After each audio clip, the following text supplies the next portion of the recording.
მოგესალმებით კოლეგებო. დღეს ჩვენ ქორუმი გვაქვს, ამდენად სხდომა უფლება მოსილია, რომ დავიწყოთ მუშაობა. წარმოდგენილი გვაქვს საკითხი, რომელიც ეხება საქართველოს კანონში, იარაღის შესახებ კანონში ცვლილებებს, რომელსაც ვიხილავთ მეორე მოსმენით. ვთხოვთ დავამტკიცოთ აღნიშნული დღის წესრიგი. და ვთხოვთ ქალბატონ გრეტას მოგვახსენოს მეორე მოსმენის ფარგლებში მუხლობრივად რა შენიშვნები იქნა დამატებული, ვინაიდან გახსოვთ, რომ პირველი სხდომის შემდეგ ჩვენ გარკვეული სახის შენიშვნები გქონდა და გთხოვთ ქალბატონო გრეტა მუხლობრივად გავყვეთ ყველა კანონს და ცვლილებებს. მოგესალმებით კოლეგებო. მეორე მოსმენის რეჟიმში წარმოგიდგენთ საქართველოს კანონის პროექტს იარაღის შესახებ კანონში ცვლილებასთან დაკავშირებით და თანმდევ 5 კანონ პროექტს. ინფორმაციისთვის საზოგადოებას მივაცნობთ, რომ ამ საკანონმდებლო პაკეტით მკაცრდება სასიგნალო იარაღთან და მის ვაზნებთან დაკავშირებული რეგულაციები. ეხლა კიდევ მხოლოდ წარმოგიდგენთ ყველა იმ ცვლილებას ან ტექნიკურ ცვლილებებს. გავყვეთ პირველი მუხლი, სადაც არის ცვლილება შეტანილი. მოგეხსენებათ, რომ სასიგნალო იარაღი არ რეგულირდებოდა, ამიტომ მთელ მუხლებში შემოდის ტერმინი სასიგნალო. პირველი მუხლის B პუნქტი, ხო? დიახ, B პუნქტი იარაღის დროებითი მოსარგებლე პირი, რომელსაც ცეცხლსასროლი ან პნევმატური ან უკვე შემოდის სასიგნალო იარაღი, გადაეცა დროებით სარგებლობისთვის დახურული ან ნახევრად დახურული ტიპის სასროლის ან სასროლო სანადირო სტენდის, სამონადირეო და მეურნეობის ტერიტორიაზე ან სპორტულ სასროლაში სავარჯიშოდ, საკვალიფიკაციო ნორმატივების შესასრულებლად ან შეჯიბრში მონაწილეობის მისაღებად, საქართველოს კანონმდებლობით დადგენილი წესის სროლის მიზნით. ანუ აქ შემოდის ტერმინი სასიგნალო იარაღი. კი ბატონო, გავყვეთ პირველი მუხლის შემდეგ. დიახ. მე-15 მუხლში არის თავმჯდომარე რედაქციული შენიშვნა, სადაც სათაური დაკორექტირდა, იყო იარაღის დამზადება და შეკეთება და ახლა წარმოდგენილი არის იარაღის მისი ძირითადი ნაწილების და საბრძოლო მასალის ვაზნის დამზადება. დიახ. ამ კანონში კიდევ თუ გვაქვს შენიშვნები. ამ კანონში შენიშვნები არის 21 მუხლი. დიახ, 21 მუხლში არის შენიშვნა, სადაც სათაური ჩამოყალიბდა შემდეგი რედაქციით: იარაღის გადატანა, გადაზიდვა, გადაგზავნა და სასიგნალო იარაღის ტარება. აქაც დაემატა ტერმინი სასიგნალო იარაღი. 21 მუხლის და D პუნქტებშია. აქ არის გადაადგილება, ვინაიდან კანონში ცვლილებებია, უბრალოდ ტექნიკური გადაადგილება არის. ხმაურია.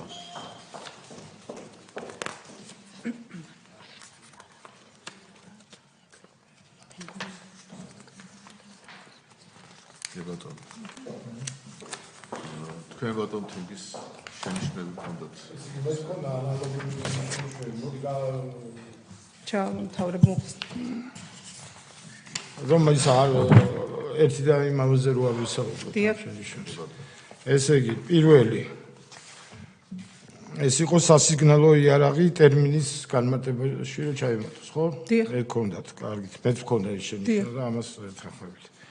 შემდეგი არის მე-15 მუხლის სათაურში, ხო? ესეც გააქვთ. 21 მუხლში დაემატება მე-4 პუნქტი აღნიშნული ცვლილებათა რეგულირება სასიგნალო იარაღის ტარება დასახლებულ პუნქტში ან და მიმდებარე ტერიტორიაზე 500 მეტრის რადიუსში. გქონდათ თქვენ ეს? 21 მუხლის მე-4 პუნქტი.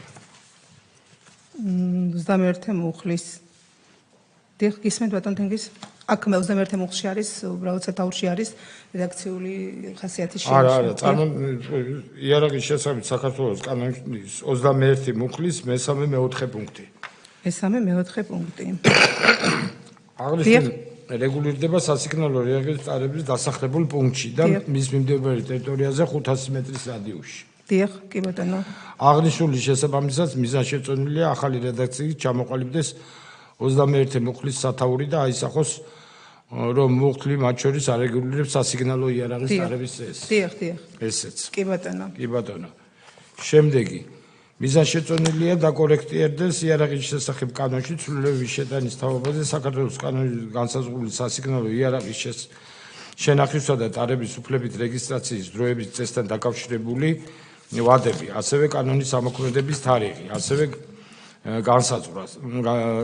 განისაზღვრა სასიგნალო იარაღის და მისთვის განკუთვნილი ვაზნის დამზადების, წარმოების, შეკეთების, ვაჭრობის, იმპორტის, ექსპორტის, რეექსპორტის ან ტრანზიტის შესაბამისი ლიცენზირებისათვის მოპოვების ვადა. ამასთანავე იარაღის შესახებ საქართველოს კანონში ცვლილებების შეტანის თავობაზე საქართველოს კანონის პროექტის ამოქმედების ვადების გათვალისწინებით დაკორექტირდეს ლიცენზიებისა და ნებართვების შესახებ საქართველოს კანონში ცვლილებების შეტანის თავობაზე ამოქმედების ვადები. დიახ. დააკორექტირებთ. დიახ, რა თქმა უნდა. კი ბატონო, მე პირველი მოსმენის რეჟიმში ჩვენ ვისაუბრებთ, რომ ვადებთან დაკავშირებით მიდიოდა კონსულტაციები და ამიტომ ვადები დაკორექტირდებოდა და საბოლოო ვერსიაში იქნებოდა უკვე. კი ბატონო, ძირითად კანონში მეტი შენიშვნა არ მაქვს. კი ბატონო. შენიშვნები გათვალისწინებულია და ევრეთ. გადავიდეთ თამდევ კანონ პროექტებზე. ლიცენზიების საქართველოს კანონი ლიცენზირებისა და ნებართვის შესახებ თუ რომლით იწყება? დიახ, ლიცენზირებისა და ნებართვის შესახებ საქართველოს კანონში ცვლილების შეტანის თავობაზე. პირველი მუხლი არ არის, არანაირი ცვლილება არ არის. მეორე მუხლი. მეორე მუხლთან დაკავშირებით, აი ბატონო თენგიზმაც აღნიშნა და ვადებთან დაკავშირებით ლიცენზიების ნებართვების ვადები იქნება განსაზღვრული. კი ბატონო. პირველი სავარაუდო. შემდგომი კანონ პროექტი სალიცენზიო და სანებართვო მოსაკრებების შესახებ. აქ მოგახსენებთ, რომ მთელ საკითხებში სადაც არ არის სასიგნალო იარაღი, ყოველთვის ემატება კანონში და ბატონ თენგიზ თქვენ რა შენიშვნა გაქვთ? ესე იგი სალიცენზიო და სანებართვო მოსაკრებლების შესახებ კანონის პროექტში შემდეგი შენიშვნები აქვს. კანონის პროექტით ცვლილება შედის სალიცენზიო და ნებართვების მოსაკრებლების შესახებ საქართველოს კანონში და მეშვიდე მუხლის მეშვიდე მუხლის ემატება მე-15 პუნქტი. დიახ.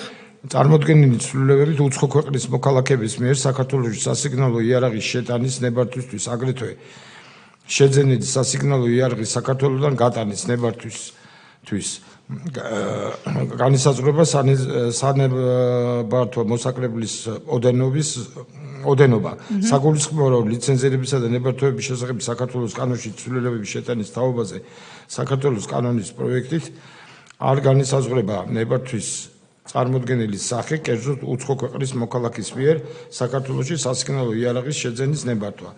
ზემოაღნიშნულის გათვალისწინებით წარმოდგენილი საკანონმდებლო პაკეტში შემოვალი პროექტების ურთიერთშესაბამისობის უზრუნველყოფის მიზნით აუცილებელია სალიცენზიო და სანებართვო მოსაკრებლების შესახებ საქართველოს კანონში ცვლილების შეტანის თაობაზე საქართველოს კანონის პროექტში ნებართვის სახე ჩასწორდეს შესაბამისად.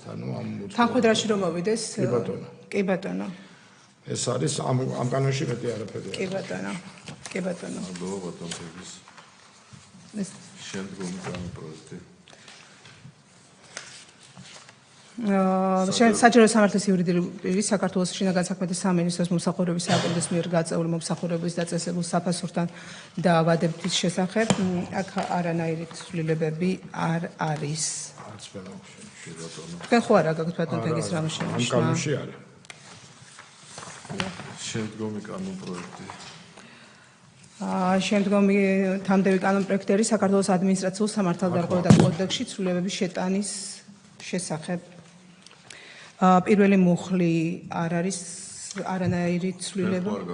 მაქვს კი ბატონო.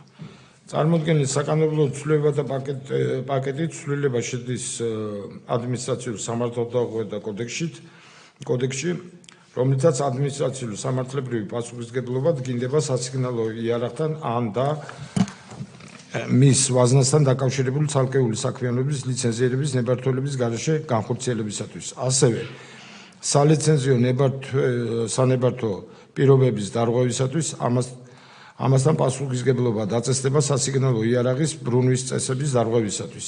იმის გათვალისწინებით, რომ პროექტი წარმოდგენილი ახალი სამართალდარღვევების სახტელის სახით გათვალისწინებულია სასიგნალო იარაღის კონფისკაცია, მიზანშეწონილია შესაბამისი ცვლილება შევიდეს საქართველოს ადმინისტრაციული სამართალდარღვევთა კოდექსის 209, 252, 259, 295 მუხლებში და გაიწეროს სასიგნალო იარაღის კონფისკაციასთან დაკავშირებული პროცედურები. შედეგად უზრუნველყოფილი იქნება სახტელის სახით დაკისრებული კონფისკაციის აღსრულება. ეს არის კონფისკაციასთან დაკავშირებული შენიშვნები. ასევე მიზანშეწონილია დაკორექტდეს კანონის ამოქმედების თარიღი. ეს მეორე მუხლია. ეს არის უკვე ხო სხვა მუხლია. თუ თქვენ არ გაქვთ რამე, მე ვიტყვი მეორე მუხლზე. ვიტყვი მაშინ. მიზანშეწონილია დაკორექტდეს კანონის ამოქმედების იგულისხმება კოდექსი, თარიღი, კერძოდ კოდექსში ცვლილებები, კერძოდ სასიგნალო იარაღთან დაკავშირებული რეგულაციები ამოქმედდეს 2025 წლის 1 ივლისიდან, ხოლო ადმინისტრაციული სამართალდარღვევათა ოქმის ჩაბარებასთან დაკავშირებული რეგულაციები ამოქმედება 2025 წლის 1 მაისიდან. რაც შეეხება ადმინისტრაციული სამართალდარღვევის საქმეებზე გამოტანილი დადგენილების შესახებ საჩივრების შეტანასთან დაკავშირებულ რეგულაციებს აღნიშნული ამოქმედდეს ამ კანონის გამოქვეყნებისთანავე. ამასთანავე შესაბამისი ლიცენზირების მოსაპოვებლად გარდამავალ პერიოდად განისაზღვროს 2025 წლის 1 სექტემბერი. ადმინისტრაციული სამართალდარღვევათა კოდექსის 192 მეხუთე მუხლი, რომელიც ითვალისწინებს პასუხისმგებლობას სასიგნალო იარაღის ან და მისთვის გაკუთვნილი ვაზნის დამზადების, წარმოების, შეკეთების, ვაჭრობის, იმპორტის, ექსპორტის, რეექსპორტის ან ტრანზიტისათვის შესაბამისი ლიცენზირების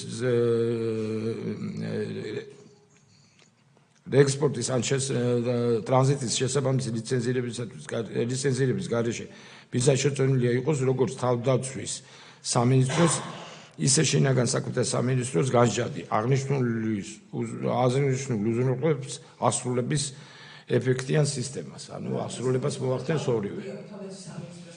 მიკროფონი. სადაც თავდაცვის სამინისტრო ახდენდა რეაგირებას, იქ ჩაემატა შინაგან საქმეთა სამინისტრო. ორივეს როლი გასაგებია. ამ კანონში მეტი არა მაქვს. დიახ. კოდექსში. ეს არის 152 მუხლში იქნება, სადაც შინაგან საქმეთა სამინისტრო. ამას წერილობით გადმოგცემთ მე, რომ ჩაემატება. გასაგებია. ბევრი შენიშვნაა და წერილობით გადმოგცემთ, რა თქმა უნდა. მეტი შენიშვნა არ არის. დიახ. შემდეგი არის კერძო დაცვის საქმიანობასთან დაკავშირებით, უბრალოდ არის მუხლში ტერმინი ჩაკორექტირდა, ვინაიდან იარაღი, გაზის, აირის იარაღი ტექნიკურად არის კანონში გამოქვეყნებული აირი და აღნიშნული უკვე არის ასახული დოკუმენტში. მე ვქონდა ანალოგიური შენიშვნა აღარ გავიმეორებდი. და აი წერილობით გადმოგცემთ როგორც შეგვიძლია. ბატონო. სულ ეს არის, დიდი მადლობა. კოლეგებო, შენიშვნა წინადადებები ხომ არ გაქვთ ვინმეს?